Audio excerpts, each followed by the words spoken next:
Amen. Hallelujah. Le titre de mon message est celui-ci. Un Dieu d'alliance. Un Dieu d'alliance. C'est un sujet que nous ne prêchons pas beaucoup parce que c'est un sujet qui est compliqué. Et ce n'est pas facile de prendre un sujet qui est très vaste, très large, très compliqué et de l'amener en 25 minutes, le simplifier pour que vous puissiez repartir à la maison avec une révélation concrète pour votre quotidien. Mais le Saint-Esprit va le faire. Amen. Ma femme m'a entendu toute la semaine, tout le week-end dire « Je ne sais pas si je vais y arriver, je ne sais pas si je vais y arriver. » Et j'ai prié plus peut-être que j'ai étudié, mais j'ai confiance que le Seigneur va vous ouvrir les yeux ce soir. Je peux présenter la parole de Dieu, mais c'est mes limites. Le Saint-Esprit, lui, nous ouvre les yeux. Amen. Et hier soir, j'étais dans le métro et je regardais les gens autour de moi. Le métro était bondé, vous connaissez mieux que moi encore cette réalité. Et je regardais ces gens, et je méditais sur mon message et je rentrais à la maison. Et j'ai commencé à prier pour les gens autour de moi et j'ai commencé à reculer, à repenser à mon message. Et je me disais, Seigneur, tous ces gens, s'ils venaient à l'église demain soir, qui connaissent rien de toi, et qu'il faudrait que je leur parle, que je leur explique que Dieu est un Dieu d'alliance, qu'est-ce qu'ils comprendraient? Et en quoi est-ce que ça changerait quelque chose dans leur vie à eux? J'étais vraiment perturbé, je priais dans mon cœur. Mais vous savez, on a le même esprit, amen. Et le Saint-Esprit a amené une paix. Il a ouvert mes yeux dans le métro. J'ai regardé une femme qui était tellement sombre et tellement triste, un homme qui avait l'air tellement vide à l'intérieur. Et le Saint-Esprit m'a dit, Christian, tout ce que les hommes ont besoin viendra du ciel pour eux. Alors il faut leur parler du ciel. Amen. Je veux vous parler de Dieu ce soir. Dieu qui est dans le ciel est un Dieu d'alliance. Dieu interagit avec les hommes. Il a une interaction avec nous. Et c'est à nous de chercher comment Dieu interagit avec nous. C'est notre liberté et responsabilité de chercher Dieu. C'est même écrit dans la Bible. Comment Dieu interagit-il avec les hommes? Eh bien, Dieu interagit avec une alliance. Dieu est un Dieu d'alliance. Qu'est-ce que je veux dire par alliance? Eh bien, j'ai une alliance dans mon doigt. Une alliance, c'est un mariage. C'est une union entre deux personnes. Une alliance, c'est un contrat. C'est un sceau. C'est un serment, une alliance. Et Dieu interagit avec nous. Il désire interagir à travers une alliance avec nous, à travers une union avec toi. Dieu ne veut pas t'envoyer rien par email. Dieu n'envoie pas de texto. Dieu n'envoie pas de colis. Dieu vient lui-même, en personne, par le biais d'une alliance. Adam et Dieu vivaient dans une union, une alliance. Adam a brisé l'alliance en cherchant l'indépendance. Le cœur du péché d'Adam et Ève, c'était l'indépendance. Parce que Satan leur a dit, vous serez comme des dieux. Donc, on sera les décideurs de nos vies. On n'aura plus de dépendance envers Dieu. Nous pouvons être indépendants de Dieu. Ils ont sorti de l'alliance. Et les conséquences ont été terribles. Impossible de calculer les conséquences d'un homme et d'une femme qui sont sortis d'une alliance avec Dieu. Mais Dieu, dans son amour, a toujours cherché à faire alliance avec les hommes. Il a fait des alliances individuelles, une alliance avec Abraham, une alliance avec David. Dieu a fait des alliances avec les hommes. Et Dieu a fait une alliance, il n'en a pas fait deux, il a fait une seule alliance avec son peuple. C'est une alliance qui a été collective.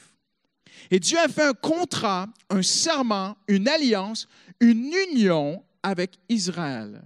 Mais nous savons qu'Israël n'a pas pu tenir sa part du contrat. Parce que dans une alliance, il y a deux parts. Il y a la part de Dieu et il y a ma part. Et tout l'Ancien Testament, si vous ne saviez pas, mais votre Bible est divisée en deux parties, l'Ancien Testament et le Nouveau Testament. Or, le mot testament signifie alliance.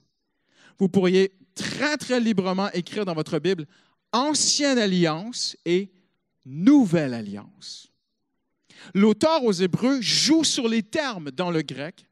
L'auteur aux Hébreux parle de nouvelle alliance en Jésus-Christ, qui est aussi un nouveau testament en Jésus-Christ. Il nous parle d'héritage, d'être des héritiers par un testament à travers une alliance. Notre Dieu est un Dieu d'alliance. Dieu s'allie à toi. Si vous êtes un enfant de Dieu, si vous croyez en Jésus-Christ, si vous êtes un chrétien, vous avez déjà une alliance avec Jésus. Quelqu'un dira Amen. Vous êtes alliés avec lui. Si quelqu'un vous touche, il touche à Dieu. Dieu s'allie à moi. C'est extraordinaire. Alors, ils peuvent porter tous les costumes qu'ils veulent ce soir. Ils peuvent se mettre tout le rouge qui dégouline et qui... Et tu peux marcher dans les rues en disant... Je sais qu'il y a des gens qui ne sont pas venus ce soir, ils ont peur. Mais s'ils sont des enfants de Dieu, il faut leur enseigner que nous sommes dans une alliance avec Dieu. Nous n'avons rien à craindre. Dieu est avec nous partout. Notre Dieu est un Dieu d'alliance. Maintenant, le problème, c'est que l'homme n'a jamais été capable de garder sa part de l'alliance. Alors, l'alliance a été rompue, brisée. Maintenant, la Bible dit, on va le lire ensemble, c'est le seul verset qu'on va lire ce soir. Vous allez dire, mais quel est le lien entre le sujet et le verset? Mais vous allez voir. Dans Jean, le premier chapitre, il est parlé de la venue de Jésus. Et ça explique les raisons pour lesquelles Jésus est venu. Et nous arrivons au verset 18. Personne n'a jamais vu Dieu. Vous êtes là avec moi? Ça va? Vous avez le même verset? La Bible, pas d'autres livres, c'est bon? Personne lit le journal sportif là, pendant que je prêche. Personne n'a jamais vu Dieu. Dieu, le Fils unique, qui vit, j'aime bien cette version, elle dit, qui vit dans l'intimité du Père, nous l'a révélé. Nous l'a révélé. Donc, si Dieu est un Dieu d'alliance, Jésus est venu révéler le Dieu d'alliance. Maintenant, on ne voit pas, on ne lit pas un seul endroit qu'on peut lire. Mais durant tous les évangiles, vous n'allez pas lire l'alliance. Mais elle se vit secrètement. Jésus n'en parle pas pendant 33 ans, mais Jésus est venu vivre l'alliance. Jésus est venu révéler le Dieu de l'alliance. Ça veut dire que lorsque Jésus est venu vivre parmi nous sur terre, Jésus est venu vivre. Écoutez-moi bien ce soir, c'est extrêmement important ce que je vous dis. Ça va changer votre vie pour toujours parce que c'est en train de changer la mienne. Hallelujah. Ça va changer nos vies de comprendre qui est Jésus et ce qu'il a fait. Jésus aurait pu venir du ciel, mourir à la croix, c'est fini. Mais non. Il fallait qu'il naisse, il fallait qu'il vive et qu'il meure. Il fallait absolument, pour l'alliance, que Jésus vive toute une vie, la vie d'un homme sur terre. Pourquoi? Pour deux raisons. Jésus est venu, Dieu nous a tellement aimés, il désire tellement entrer dans une alliance avec nous, mais voyant que nous ne sommes jamais capables de tenir notre part de l'alliance. J'ai une alliance avec ma femme, mais cette alliance me demande fidélité avec elle. Maintenant, vous connaissez l'histoire d'Israël. Israël a été infidèle. Et Dieu va même dire au prophète, va marier une prostituée infidèle pour comprendre ma relation avec mes enfants. C'est grave. J'aime quelqu'un qui est infidèle. C'est ce que Dieu dit. C'est grave. Nous sommes tous infidèles envers Dieu. Il n'y a pas d'amen. J'ai vu des gens commencer à... Mais c'est la réalité. Dès qu'il y a infidélité, le contrat est brisé. L'alliance est rompue et nous ne pouvons plus recevoir les bénédictions de l'alliance. C'est très important ce soir ce que je dis. Toute bénédiction vient par l'alliance. Mais si je suis infidèle, l'alliance est rompue. Alors ce que Dieu a fait dans son amour, il a regardé les hommes, il a dit, ils n'y arriveront jamais. Il le savait d'avance, mais il fallait qu'il nous le montre. Alors, il a envoyé son Fils, Jésus, qui a pris un corps d'homme. Et Jésus a dit, moi, je vais vivre en tant qu'homme toutes les exigences de Dieu. Vous me suivez? C'est pas trop compliqué? Avez-vous remarqué que Jésus disait toujours le Fils de l'homme? Quand il parlait de lui, il disait le Fils de l'homme est venu, le Fils de l'homme est venu, le Fils de l'homme. Il voulait qu'on sache qu'il était un homme. Il est venu dans l'autre partie du contrat. C'est Dieu qui dit, je vais faire un contrat avec toi, mais tu n'y arrives pas, tu es tellement infidèle. Alors, regarde ce que je vais faire. Je vais venir de l'autre côté, je vais prendre un corps d'homme et je vais vivre la vie humaine à ta place. Je vais vivre une vie parfaite. Si vous ne croyez pas que Jésus a vécu une vie parfaite, vous ne pourrez jamais aller au ciel.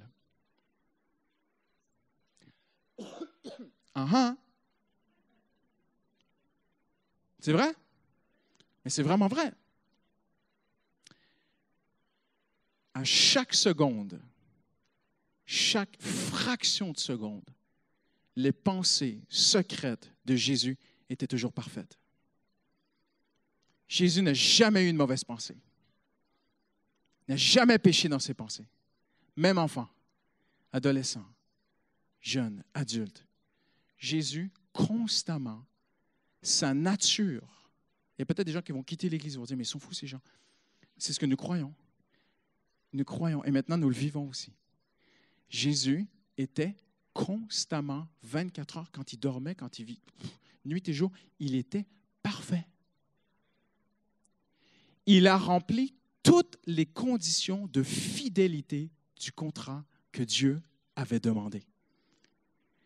Jésus est venu pour deux raisons. Il est venu accomplir la première alliance. L'ancienne alliance était une alliance d'exigence, de mérite. Il faut que l'homme soit comme Adam était avant le péché. Adam était parfait. Dans son identité, il était pur. Adam était parfait. Il n'avait jamais de mauvaise pensée. Et pour que Dieu nous donne les bénédictions qu'il avait données à Adam, il fallait être comme Adam. Parce que Dieu nous aime, mais aussi Dieu est juste. Dieu ne peut pas nous donner ce qu'on ne mérite pas. Donc, l'amour de Dieu offre, mais sa justice exige. Son amour présente sa part du contrat, mais sa justice exige notre part du contrat. Et là, on ne peut pas. On a tous failli. Alors, Jésus est venu. Et remarquez ce que Jésus a enseigné. Il a dit, je ne suis pas venu abolir la loi, les exigences de Dieu. Je suis venu accomplir la loi, les exigences de Dieu. Et la loi de Dieu était une rectitude morale. Tu aimeras le Seigneur ton Dieu de tout ton cœur. Aucun homme ne peut faire ça. Ne croyez jamais que vous pourrez faire ça, vous ne pourrez jamais faire ça. Tu aimeras le Seigneur ton Dieu de tout ton cœur, de toute ton âme, de toute ta force, de toutes tes pensées, 24 heures sur 24, 7 jours par semaine, même quand tu dors. Personne ne peut faire ça. Jésus l'a fait. Jésus aimait le Père 24 heures sur 24, 7 jours par semaine. Son âme était dans une continuelle adoration du Père.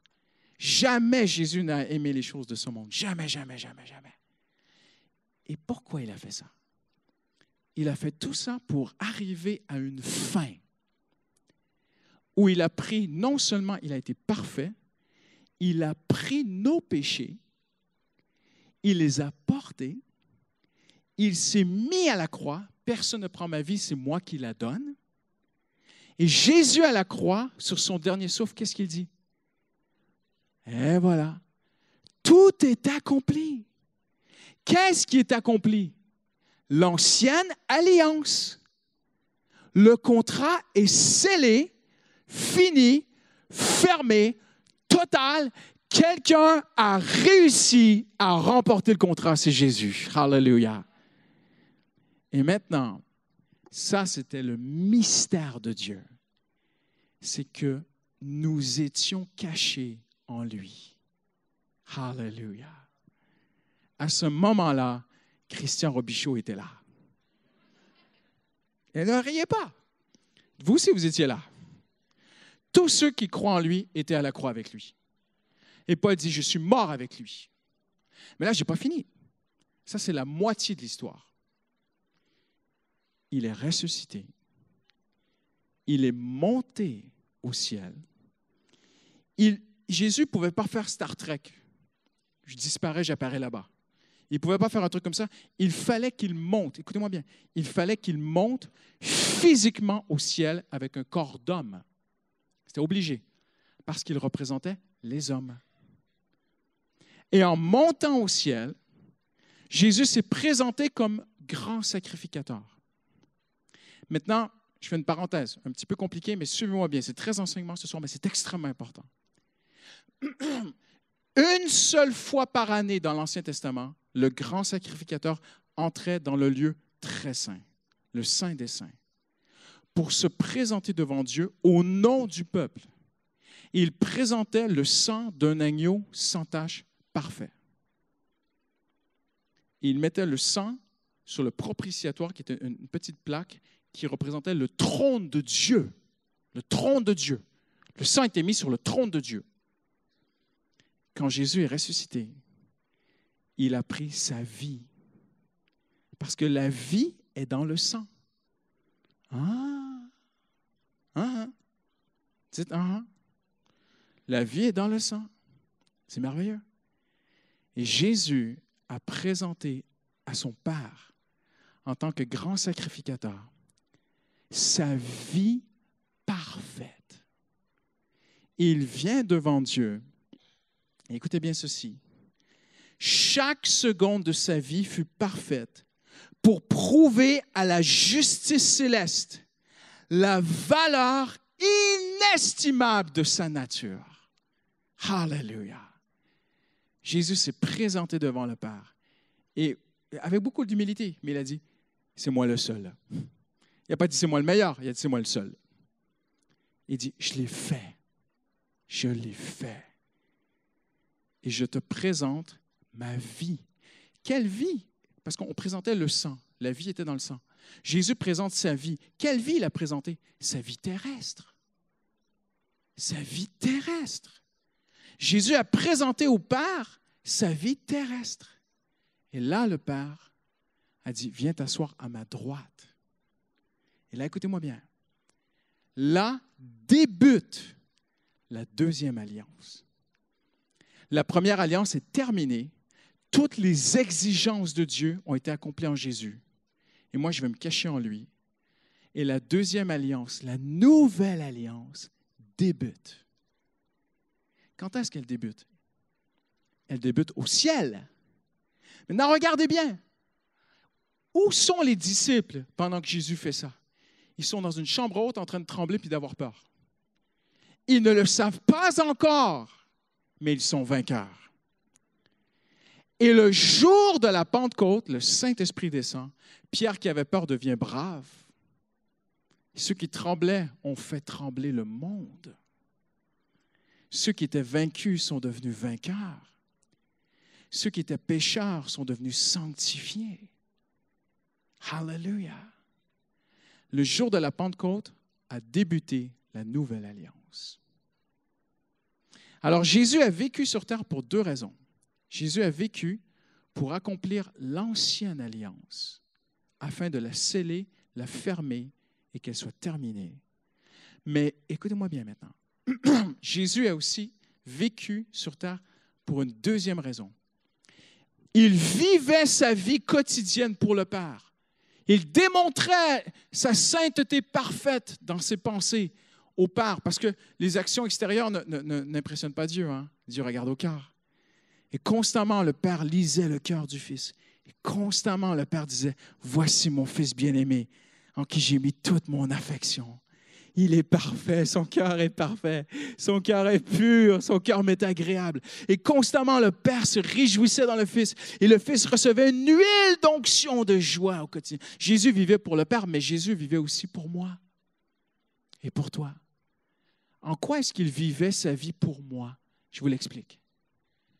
Chaque seconde, Jésus vivait prophétiquement la nouvelle alliance. Parce que la Bible dit, il est le deuxième homme, le dernier Adam. Il y a eu Adam qui a tout foiré et il y a eu Jésus qui a tout réussi. Et Jésus a vécu sa vie sur terre pour nous montrer notre vie sur terre. Allô? C'est pas beau? C'est extraordinaire, c'est inestimable. Je vous l'explique. Jésus ne s'inquiétait jamais. Il ne savait pas où il allait dormir le soir. Vous le savez, c'est écrit dans la Bible. Alors, je suis appelé à ne pas m'inquiéter. Jésus ne savait pas ce qu'il allait manger au prochain repas. Mais à chaque repas, il mangeait. Alors, je suis appelé à ne plus m'inquiéter. Jésus aimait ses ennemis. Par lui, je peux aimer ceux qui m'ont fait mal. Jésus dominait sur les ténèbres. Vous savez, quand il approchait, les démons tremblaient. Les démons disaient, « Es-tu venu nous détruire? » J'aimerais vous dire ceci. Je ne sais pas si vous avez peur de ces choses-là, mais j'aimerais vous dire, Satan a peur de vous. Alléluia. Jésus dominait sur la maladie. Jésus dominait sur tout. Il était humble, il était doux de cœur. Je suis appelé à être humble, à être doux de cœur. Il n'y a rien dans la vie terrestre de Jésus-Christ qui n'est pas pour moi. Tout ce que Jésus a vécu comme vie quotidienne, c'est ce que nous sommes appelés à vivre quotidiennement. Là, vous dites, mais pasteur, on est loin de là. Oui, vous avez raison.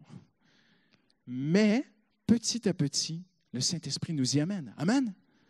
Donc, Jésus a vécu ainsi. Maintenant, je vais terminer avec quelque chose qui a bouleversé mon cœur, que j'aimerais vous partager ce soir très, très simplement. C'est que dans l'Ancien Testament, Dieu faisait des promesses à des hommes. C'est vrai? Dieu parfois fait une promesse à un homme ou à une femme. Je te promets telle chose. Mais Dieu ne fonctionne plus ainsi dans le Nouveau Testament. Non. Dieu ne donne plus une promesse. Dieu a déjà donné toutes les promesses. Ah. Là, vous dites, mais je ne comprends pas. Le Saint-Esprit va vous ouvrir les yeux. Paul dit, vous avez tout pleinement en lui. Et Paul dit, toutes les promesses de Dieu, toutes, vraiment toutes les promesses. Prends n'importe quelle promesse de la Bible, elle a été donnée. C'est fait. Ça nous a déjà été donné. Alors, il est où le problème? Paul dit aux Éphésiens, « Je prie que Dieu vous ouvre les yeux, que vous puissiez connaître l'héritage. » Héritage, testament, alliance. Si je suis riche, ne vous inquiétez pas, je ne suis pas.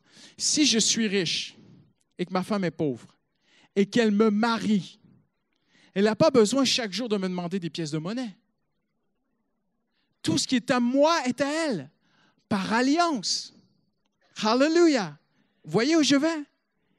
Dieu a tout donné à son Fils et moi, j'ai une alliance avec le Fils. Donc, tout ce qui est au Fils est à moi. Donc, je n'ai plus à m'inquiéter. Seigneur, guide-moi. Seigneur, est-ce que tu as un plan pour moi? Mais oui, Dieu a un plan pour toi. Seigneur, et moi. Elle est où ma place? Tu as déjà une place. Et, voyez-vous, l'Ancien Testament est incomplet sans le Nouveau Testament. Nous avons besoin d'apprendre à prier selon le Nouveau Testament. Dans le Nouveau Testament, certains hommes ont crié à Dieu. Dans le Nouveau Testament, on ne crie plus de la même façon à Dieu. On crie à Dieu, mais pas de la même façon. j'aimerais vous dire, dans le Nouveau Testament, on a beaucoup plus à apprendre à prier en disant, Seigneur, montre-moi ce que j'ai en Jésus-Christ. L'Esprit nous témoigne que nous sommes enfants de Dieu, héritiers, alliance. Tournez-vous à quelqu'un à côté de vous et dites-lui, j'ai une alliance avec Dieu.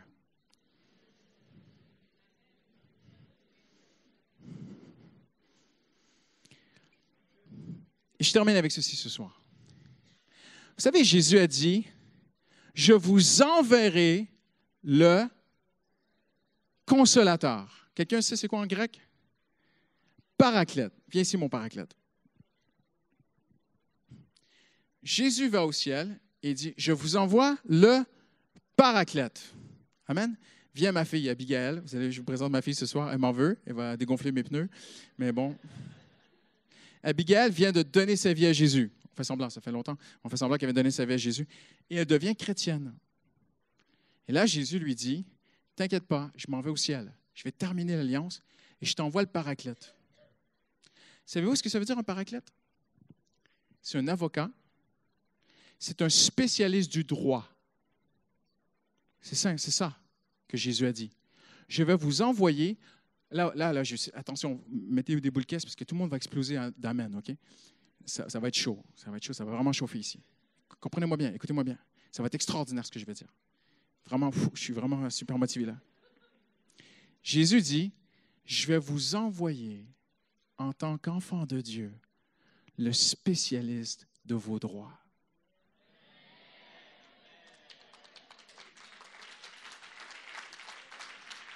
Et il va venir, en grec, ça voulait dire aussi celui qui se tient à côté. Et tiens-toi à côté d'elle. Et chaque jour de ta vie, il va t'expliquer ton héritage au quotidien. Tu es un enfant de Dieu. Ça, c'est une petite note personnelle. Ça, c'est un héritage que Dieu m'a montré. Mais je veux que tu sois dans la parole. Si tu ne vas pas dans le livre de l'héritage, tu ne sauras pas ce qui est à toi. Pourquoi les chrétiens sont mal? Parce qu'ils ne savent pas ce qu'ils ont. Ou ils ne comptent pas sur le paraclète. Ils lisent seuls la Bible. Et avec le Saint-Esprit, on découvre notre héritage. Amen? C'est pas merveilleux, ça? Alléluia. Les musiciens s'approchent, on va prier ensemble ce soir. Amen. Mais je termine avec un très, très beau témoignage qui va sceller ce que le Saint-Esprit veut nous montrer ce soir. J'ai un ami à moi qui, il y a une bonne dizaine d'années, est allé en Afrique. C'est un Suisse, c'est un pasteur en Suisse. C'est vraiment un homme de Dieu, un jeune homme de Dieu pour qui j'ai beaucoup de respect. Et sa femme et lui ont fait des démarches pour adopter un enfant en Afrique, dans un pays très, très pauvre en Centrafrique. Un pays où il y avait des tensions et tout, ils ont pris des risques. Même, je ne vous raconte pas l'histoire, c'est très compliqué. Il a vraiment risqué sa vie pour aller chercher l'enfant. Mais il a adopté un petit enfant qui était la fille d'une prostituée. Et dans les environs de cet endroit, il y avait une croyance mystique où on disait, si un homme couche avec une femme qui est folle, ça va le protéger des mauvais esprits. Alors, vous imaginez la vie que cette mère a eue, parce qu'elle avait des problèmes psychologiques, elle avait des maladies psychologiques. Donc, ils l'ont dit, elle est folle. Ils ont fait d'elle une prostituée. Elle a passé sa vie comme ça. Et la petite a grandi au pied d'une mère folle prostituée. Je m'excuse de le dire comme ça, c'est triste, mais c'était la vie de cet enfant. Elle vivait vraiment comme un animal sauvage. Elle volait au marché des fruits pour manger. Plusieurs fois, sa mère a essayé de la tuer. Et un jour, l'enfant a grandi et l'enfant a couru jusqu'au commissariat de police du village. Et c'est les policiers qui ont vu la mère arriver avec un couteau de boucher pour essayer de tuer l'enfant. Et l'enfant traumatisé. Les policiers l'ont pris et l'ont emmené dans un orphelinat. Et mon ami l'a adopté. Maintenant, regardez. L'enfant n'avait jamais pris l'avion. A pris l'avion. Elle arrive en Suisse, dans un joli village, une belle famille, des tontons, des tatas qu'elle n'a jamais connus, des cadeaux qui l'attendent et toute une famille qui l'embrasse. Tu vois? Et mon amie me racontait, les premiers repas, elle mangeait tant qu'elle en avait mal au ventre. Elle mettait de la nourriture dans ses poches. Parce qu'elle a vécu toujours comme ça. Il m'a expliqué et c'était un très trop long travail. Hein. Il a fallu enseigner à l'enfant, tu n'as plus rien à craindre. Tu es adopté. Voyez-vous, nous étions comme ça. Sans Jésus, nous étions perdus. Mais nous sommes adoptés. Et le Saint-Esprit désire faire un travail quotidien dans nos vies pour nous enseigner à être des enfants du roi. Amen. Nous avons déjà tout pleinement en lui. Alors, on va faire quelque chose de particulier ce soir. Je vais vous inviter à vous lever.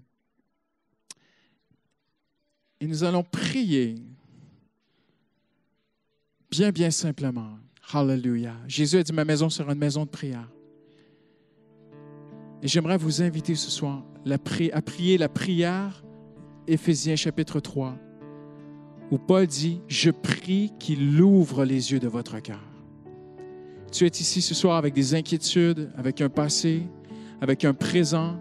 Tu as prié des choses à Dieu, il reste des blocages. Peut-être que Dieu n'a pas répondu encore. Tu dis, mais pourquoi? Et c'est un beau message, mais moi, il y a des choses que je ne comprends pas. Tout ce que le Seigneur te dit ce soir, c'est ouvre tes yeux. Mais laisse-moi ouvrir tes yeux. Et tu peux demander à Dieu ce soir, ouvre mes yeux. Un peu plus tard, on va prier pour les malades ce soir. On va prendre un temps pour prier pour les malades. Nous voulons croire qu'en Jésus-Christ, nous avons la guérison. Hallelujah. Amen. Mais j'aimerais vous inviter ce soir, si vous voulez vous placer devant Dieu un instant et commencer à prier là où vous êtes. Tu peux murmurer, tu peux dire tout doucement, Seigneur, ouvre mes yeux. Montre-moi que je suis ton enfant, Seigneur. Enseigne-moi l'adoption, Seigneur. Enseigne-moi l'alliance que j'ai avec toi, Seigneur. Enseigne-moi que Jésus a tout accompli à la croix. Hallelujah. Hallelujah, hallelujah, hallelujah. On ne va pas chanter, on va juste prier. Les musiciens vont jouer tout doucement. Et commencez à prier maintenant. Hallelujah. Apportez vos fardeaux, apportez vos soucis. Hallelujah. Apportez vos inquiétudes maintenant. Hallelujah. Apporte ta vie, apporte ton cœur. Peut-être que ton cœur est blessé, peut-être que ton cœur est tourmenté, peut-être que ton cœur est angoissé, peut-être que ton cœur est rempli de questions, de rancune ce soir. Ne laisse pas le diable te faire douter de ce que Jésus a fait à la croix. Hallelujah. Dis-lui, Seigneur, je te donne mon cœur maintenant. Seigneur, enseigne-moi. Esprit de Dieu, témoigne à mon esprit que je suis un enfant de Dieu. Seigneur, enseigne-moi ce que j'ai en Jésus-Christ. Seigneur, nous avons faim et soif de connaître l'héritage, Seigneur, afin que Jésus soit glorifié, afin que la croix soit glorifiée, afin que le sang de Jésus démontre sa puissance dans le ciel et dans mon cœur ce soir. Hallelujah. Merci pour l'alliance, Seigneur. Merci pour cette alliance. Tu es garant d'une meilleure alliance, l'auteur aux Hébreux nous dit. Merci, Seigneur. Alléluia. Lève ta voix, lève ton cœur vers le Seigneur Jésus ce soir. Prions, cherchons sa face. Alléluia. Donne-lui tout. Déverse ton cœur. Donne-lui tes doutes ce soir. Donne-lui ta colère ce soir. Donne-lui tes questions ce soir. Donne tout à Jésus. Alléluia. Et demande-lui d'ouvrir tes yeux. Ouvre nos yeux, Seigneur. Nous prions comme Paul. Saint-Esprit, ouvre mes yeux, afin que je puisse comprendre l'héritage que j'ai aujourd'hui en Jésus-Christ. Ouvre mes yeux, que je puisse comprendre que j'ai tout pleinement en Jésus-Christ. Ouvre mes yeux, que j'ai déjà reçu toutes les promesses. Toutes les promesses de Dieu, je les ai déjà. Ouvre mes yeux pour que je puisse t'adorer, Seigneur. J'ai un avenir, Seigneur. Mon passé est réglé, Seigneur. L'ennemi ne peut plus m'accuser sur mes péchés du passé. L'ennemi ne peut plus me tourmenter du mal que j'ai fait à d'autres. Alléluia. Ou du mal que d'autres m'ont fait. Le passé est terminé. L'ancienne alliance est scellée. Tout est accompli à la croix. Alléluia. Et Seigneur, tu as un avenir pour moi. Personne ne peut toucher à mon avenir. Personne ne peut magouiller ma destinée. Hallelujah. C'est pas mon patron qui décide. C'est pas personne qui décide. C'est pas les politiciens, ni les gens de ce monde, ni les autorités de ce monde. C'est toi qui décides de ma vie, Seigneur. Nous avons tout pleinement en toi, Seigneur. Tu as tout accompli, Seigneur Jésus. Tu as tout accompli, Seigneur Jésus. Tu as vécu ma vie, Seigneur. Apprends-moi à vivre en toi, Seigneur. Apprends-moi la domination sur les ténèbres. Apprends-moi la domination sur les accusations, les combats dans les pensées de l'ennemi, Seigneur. Apprends-moi à vivre victorieusement comme tu as vécu, Seigneur. Seigneur, apprends-moi à aimer les gens autour de moi, Seigneur. Je veux vivre comme Jésus. Je suis appelé à vivre comme Jésus. Hallelujah. Hallelujah. Hallelujah. Donne-lui ton cœur ce soir. Donne-lui ton cœur ce soir. Hallelujah. Hallelujah. Confie tout à Jésus et fais-lui confiance pour tout. Hallelujah. Nous t'adorons, Seigneur. Nous t'adorons, Seigneur. Hallelujah. Hallelujah. Hallelujah. Tu es bon, Seigneur. Tu es bon, Seigneur. Hallelujah. Hallelujah. Prions encore un instant. Prions le Seigneur. Il est bon de prier Dieu dans sa maison. Hallelujah. Cette maison de prière. Hallelujah. Hallelujah. Hallelujah. Hallelujah. Hallelujah. Hallelujah. Hallelujah. Jésus.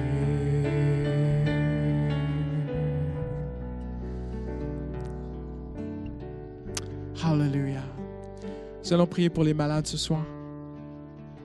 Nous allons prier pour les malades ce soir. Faire l'imposition d'huile. Hallelujah. Avec Pierre et Jean. Hallelujah. Si vous êtes malade ce soir dans votre corps, si vous souffrez dans votre corps, approchez-vous, nous allons prier pour vous. Hallelujah. Nous n'allons pas regarder à la grandeur de la maladie, nous allons regarder à la grandeur de notre Sauveur ce soir. Amen. Hallelujah. Et restons dans un temps de prière. Si vous n'êtes pas malade, si vous avez la santé, restez en prière. Priez, priez Dieu. Que le Seigneur nous ouvre les yeux. Que le Seigneur nous ouvre les yeux sur la guérison de la maladie ce soir. Hallelujah. Hallelujah. Restons en prière ce soir. Alors que vous vous approchez, hallelujah. Hallelujah. On va commencer tout de suite à prier, à imposer les mains. Hallelujah. Hallelujah. Hallelujah. Hallelujah. Hallelujah. Hallelujah.